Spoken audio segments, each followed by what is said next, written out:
Amanhã é um dia histórico aqui nessa casa. Enfim, nós vamos apreciar, está todo mundo sendo convocado, oposição, base, para uma sessão do Congresso que vai apreciar dezenas de vetos que estão para serem votados contra ou a favor. Eu tenho dito e reafirmo aqui que o importante é votar, né, senador Medeiros? Não dá para ficar empurrando com a barriga, porque nós vamos votar aí com 13 mil vetos, como já tivemos numa oportunidade, sem serem apreciados. Felizmente, pelo que percebo, amanhã vai haver uma grande mobilização aqui na casa e o Congresso vai deliberar, cada um votará com a sua consciência. Eu reafirmo minha posição, que todos aqueles projetos que eu votei favorável, eu também manterei o mesmo voto, ou seja, consequentemente, naqueles casos, pela derrubada do veto. E também vejo com alegria que, enfim, amanhã, esse não é polêmico, nós vamos votar o PL 22 de 2015 do Aeros, que estão aí desde maio sem receber, porque o Congresso não vota. O Congresso votando, o dinheiro já está no banco e eles vão receber o que eles têm de direito. Tem nada a ver com a crise, é uma decisão tomada pelo Supremo e acordada com o Executivo cumpriu a sua parte, mandou o projeto, agora tem que ser transformado em lei para que os idosos, aposentados e pensionistas do Aeros possam receber o que eles têm de direito. Enfim, amanhã nós votaremos. Quero ainda, senhor presidente, registrar que fui à Bahia nesse fim de semana, mais precisamente, fui quinta-noite, e na sexta-feira participei de um grande evento na Bahia, na Assembleia Legislativa, sobre a questão da terceirização.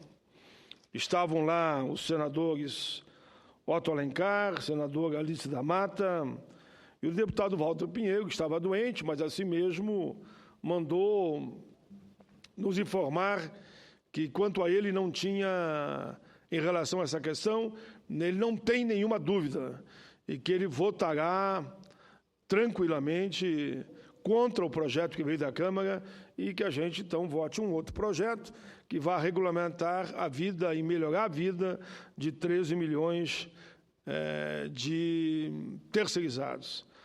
Eu agradeço muito ao senador Otto Alencar, que reafirmou lá, ele que é o presidente da comissão especial, que discute a pauta, a Agenda Brasil, de que o projeto da terceirização será debatido amplamente naquele espaço. E eu, que já viajei 16 estados e sou relator já de 2 projetos nesse sentido, deveria acumular, claro, já que vou pensar todos num só, e transformar num substitutivo, e poderei relatar esse projeto na comissão. O senador Otto Alencar, que foi muito aplaudido lá, quando informou essa posição, e com o apoio que ele teve da senadora Alice da Mata e do senador Walter Pinheiro. Mas, senhor presidente, além desses 2 informes, eu queria muito hoje na tribuna fazer o meu pronunciamento, que é o pronunciamento de abertura da Semana Nacional da Pessoa com Deficiência. Enfim, senhor presidente Medeiros, o que me traz à tribuna nesse momento é porque hoje é um dia especial. Primeiro, que 21 de setembro é o início da primavera. E hoje, ele, por uma lei de minha autoria, foi transformado no Dia Nacional de Luta da Pessoa com Deficiência. Estamos, assim, iniciando esta semana, que com certeza serve para aumentar o nível de consciência de todos os brasileiros sobre a questão da deficiência. Nesse sentido, haverá uma audiência pública no dia 23, na Comissão de Educação, para marcar nessa linha o Dia Nacional dos Surdos. Acontecerá também no dia 24, aqui nesse plenário, sessão especial conjunta para celebrar o Dia Nacional de Luta da Pessoa com Deficiência e a entrega da comenda Dorina Noilo. Senhor presidente, o Dia Nacional de Luta da Pessoa com Deficiência foi instituído pela Lei 11.133, de 2005. Ela nasceu de um projeto de lei de nossa autoria que apresentamos aqui em 2003 e aprovamos em 2005. Creio que vale a pena lembrar que 21 de setembro não foi escolhido por acaso. A opção da data levou em conta a chegada da primavera, o renascer das flores, das esperanças, da semeadura, e numa demonstração, como está na capa da pessoa com deficiência, do Estatuto da Pessoa com Deficiência, que a natureza sabe respeitar as diferenças. Se o homem respeitasse tanto as diferenças, como a natureza respeita, com certeza nós estaríamos num planeta e numa concepção de vida muito mais humanitária e melhor para todos. Senhor presidente, 21 de setembro carrega em si uma enorme simbologia. Neste ano, ele tem um significado ainda maior, pois este foi o ano que foi sancionado, e eu tive a alegria de ter sido o autor, o Estatuto da Pessoa com Deficiência.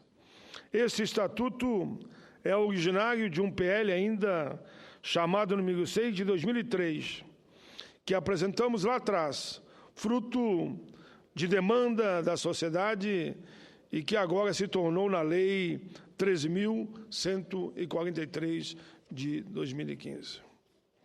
Senhor presidente, vou ratificar aqui, para não falar de todos os artigos, são mais de 200, vou ratificar 3 pontos que tenho destacado, que eu entendo fundamental no Estatuto da Pessoa com Deficiência. Primeiro, punições. O Estatuto estabelece punição para quem descumprir a legislação pertinente. Leis anteriores não previam, com o mesmo rigor que agora, qualquer punição diante do descumprimento do Estatuto. O Estatuto é incisivo nessa questão. Um outro ponto que eu achei importante, entre tantos, auxílio-inclusão. Este auxílio passou a ser inserido no ordenamento jurídico brasileiro a partir da aprovação do Estatuto da seguinte forma. Hoje, a pessoa com deficiência que não possui renda mínima superior a 1/4 do salário mínimo recebe o benefício da prestação continuada BPC. O auxílio-inclusão será uma espécie de plus no salário da pessoa com deficiência que entrar no mercado de trabalho. Com relação a esse assunto, eu tenho ouvido muitos depoimentos de pessoas com deficiência que recebem o BPC e não se sente estimulado, então, a buscar o mercado de trabalho, pois terão que abrir mão do benefício para poder receber o salário na empresa. O auxílio-inclusão surge, então, como um incentivo para que essas pessoas se sintam encorajadas a buscar o desafio do mercado de trabalho. Então, vejamos, com mais pessoas com deficiência entrando no mundo do trabalho, teremos mais pessoas saindo da condição de beneficiários da assistência social e passando a ser, então, aí sim, contribuinte da Previdência e não dependente da Previdência, da Seguridade Social, no caso. Tomada de decisão apoiada, senhor presidente, ao item 3, essa tomada de decisão apoiada é um dispositivo legal introduzido pelo Estatuto no âmbito do Código Civil Brasileiro. Esse dispositivo permite que a pessoa com deficiência intelectual escolha uma ou mais pessoas de sua confiança para que lhe dê suporte na tomada de decisões sobre atos da vida civil. Ainda, senhor presidente, quero me referir ao mecanismo da tomada de decisão. Apoiada como um dos maiores avanços do Estatuto da Pessoa com Deficiência, pois é através desse instrumento que a pessoa com deficiência intelectual poderá libertar-se de um processo atávico que sempre lhe colocou numa condição inferior, vulnerável, sendo visto como incapaz de tomar decisões, de fazer suas próprias escolhas. Por isso, senhores e senhoras, é preciso lembrar que a deficiência é um tema que tem recebido a atenção do Estado e da sociedade apenas em um período bastante recente da nossa história. A legislação nessa área tem avançado especialmente nos últimos 25 anos. Nesse sentido, podemos citar as inovações trazidas com a própria Carta Maior, a nossa Constituição, as cotas para o serviço público e reservas de vagas na iniciativa privada para pessoas com deficiência, como também cota no ensino técnico e nas universidades. Isso sem falar na Convenção Internacional sobre os Direitos da Pessoa com Deficiência, que abrange todo o planeta. Ela, a Convenção, e o Estatuto da Pessoa com Deficiência caminharam juntos e muitas vezes se mesclaram, até que em julho deste ano, enfim, o estatuto que apresentei, e teve 4 relatores, e eu destaco aqui os relatores, Romário, Maria Gabrilli, Celso Russomano e também o ex-senador, que agora recentemente se tornou governador lá no estado do Pará, que é o Flávio Arnes, vice-governador. Com isso, senhor presidente, quero dizer que a consciência da sociedade sobre o direito dessa parcela da população é algo que aos poucos vai evoluindo. Cada vez mais a gente vai respeitando as diferenças e vai integrando as pessoas com deficiência. Eu tive a alegria de receber hoje no meu gabinete uma menina linda, uma modelo, eu diria. É cega, lá do Rio Grande do Sul, que veio com seus pais me visitar. E fiquei muito feliz de ver ela conversando com um dos meus assessores, o Luciano, que também é cego, e eles ambos falando pela linguagem do tato, do contato, e ele mostrando a casa para ela. Eram 2 pessoas especiais. Estavam ali 2 anjos, praticamente, que só sabem fazer o bem sem se preocupar a quem. Enfim, senhor presidente, gradativamente estamos ampliando o direito das pessoas com deficiência. Eles estão, por mérito deles, conquistando cada vez mais espaço e melhorando, assim, as condições de vida de todas as pessoas com deficiência. Eu repito isso e digo de novo que, com muito orgulho, que o meu chefe de gabinete no Rio Grande do Sul, que se chama Santos Fagundes, também é deficiente visual, é cego. E tem mostrado toda a sua capacidade. Não é porque eu sou bonzinho e fiquei com pena dele, não. Ele é meu chefe de gabinete há 15 anos no Rio Grande do Sul e é pela sua competência que ele está lá. É porque teve a oportunidade. Por isso, senhor presidente, eu, além de tudo que aqui tenho falado e mostrado nessa área, sei que fizemos muito, mas há muito que fazer ainda nessa caminhada, assegurando às pessoas com deficiência direitos para que eles mostrem toda a sua capacidade.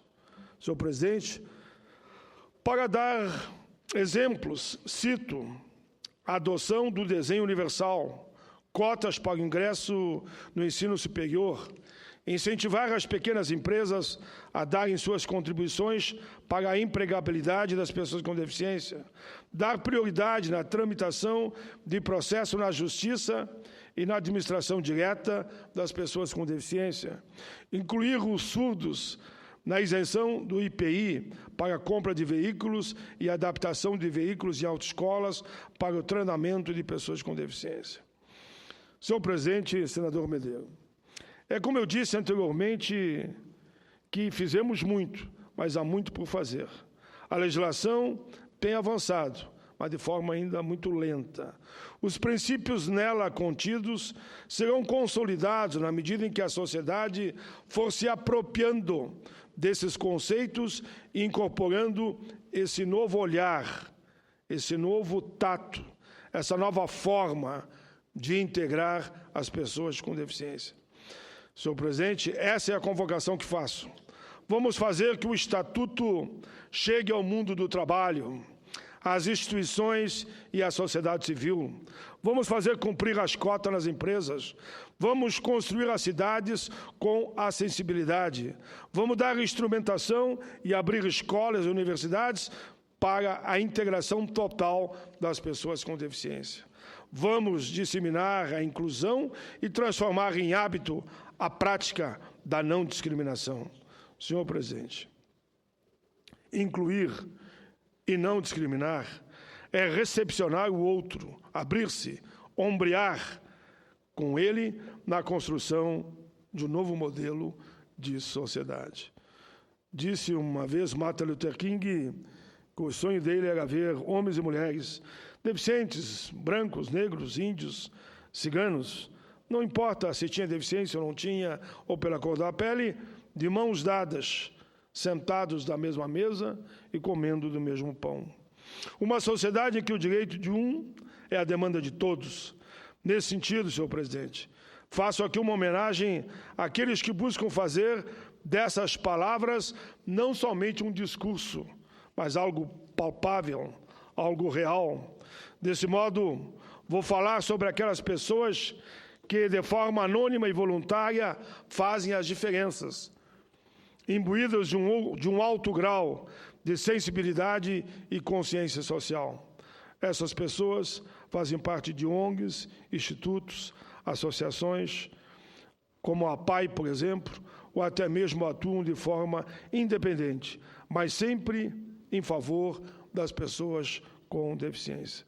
Seja por intermédio da prática de esporte, da arte, da educação continuada, do trabalho, o que está sendo promovido para esses homens e mulheres, jovens e idosos, pais e mães, é a mais pura, ingênua, transparente, real, solidária e fraternal inclusão social. Quero apenas citar alguns trabalhos que vão nessa linha. Inicialmente, gostaria de falar do Clube do Ledor, um grupo que reúne cerca de 80 voluntários, dos mais variados perfis de profissão. O clube funciona no Centro de Ensino Especial de Deficientes Visuais, em Brasília, e atua na leitura de apoio a deficientes visuais, ajudando-os em estudos escolares, preparação para vestibular e concursos públicos, ou simplesmente para informações gerais. Outra iniciativa importante foi a que originou a criação do Instituto Open Door. O Instituto foi idealizado por Gustavo Pimenta e oferece gratuitamente cursos de inglês e informática para pessoas com deficiência e carentes. Também não posso deixar de falar de uma iniciativa proporcionada pela tecnologia. Estou falando do My Eyes, seja meus olhos. Por meio desses aplicativos, deficientes visuais podem contar com a ajuda de pessoas que enxergam e que as ajudam voluntariamente a realizar a atividade no dia a dia. Senhor presidente, para coroar essas homenagens, quero falar de uma iniciativa que me deixou, no mínimo, como a gente fala, arrepiado. Quero falar sobre dois meninos lá de Curitiba, estado vizinho meu, lá no Paraná. Os meninos do Suco. É assim que ficaram conhecidos os meninos Guilherme e Arthur, um de 11 e o outro de 12 anos. Os meninos ficaram sabendo pela televisão que uma idosa que vivia em um abrigo necessitava de uma cadeira de rodas, de banho e fraldas. Sensibilizados pela situação, Guilherme e Arthur, lá de Curitiba, quiseram fazer algo para ajudar. Foi então que tiveram a ideia de fazer refresco, vender, conseguir o dinheiro e ajudar essa senhora. Um dos meninos conseguiu R$2 com a mãe e comprou, segundo ele, um pacote de quisuco. Depois ambos foram para a frente da casa, com uma tábua de passar, a jarra de suco, os copos e um cartaz que explicava qual era o objetivo daquela empreitada. Até o fim do dia, Guilherme e Arthur, parece que eu estou vendo a imagem deles, tinham conseguido R$17.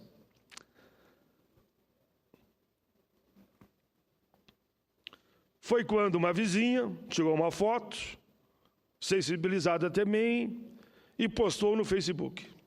A iniciativa dos Meninos do Sucro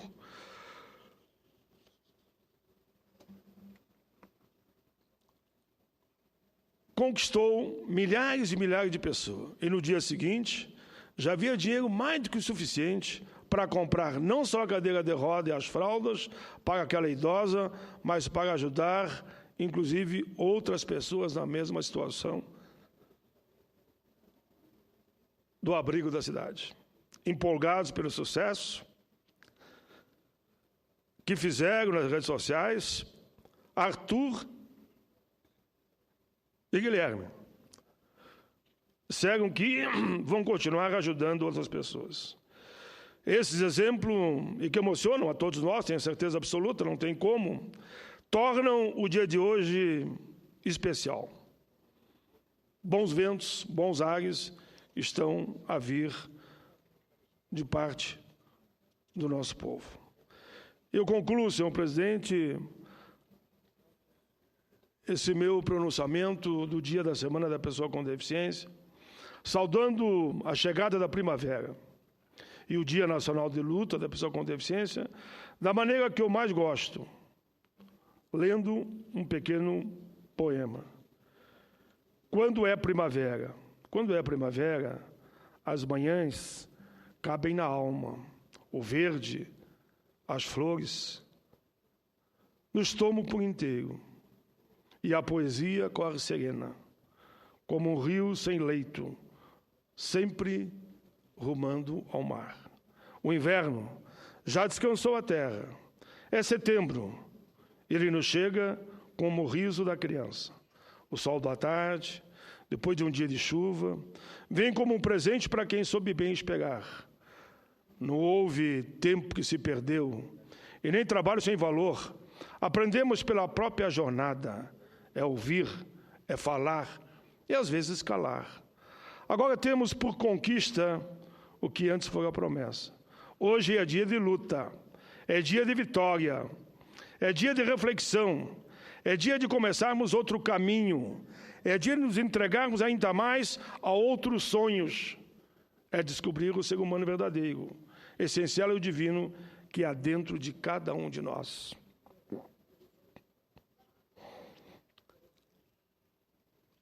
É tempo de nos abrirmos como as cores e florescer. É tempo de primavera. De receber o vento e de receber como uma benção o vento e perfumar o ar, o frescor das forças eternamente renovadoras do universo. Vamos todos saudar a chegada da primavera. Vamos todos saudar o Dia Nacional de Luta da Pessoa com Deficiência, a chegada do Estatuto, e viva a luta, o sonho que se tornou realidade. Um viva a essa demonstração de maturidade democrática, um viva às nossas diferenças que nos igualam e identificam como seres humanos. Senhor presidente, o pronunciamento que fiz, se alguém que está vendo aqui, eu emocionado, pense que foi eu que escrevi, não fui eu não. Quem escreveu esse pronunciamento e a própria poesia se chama Luciano Ambrosio, um rapaz cego que trabalha no meu gabinete já há 10 anos.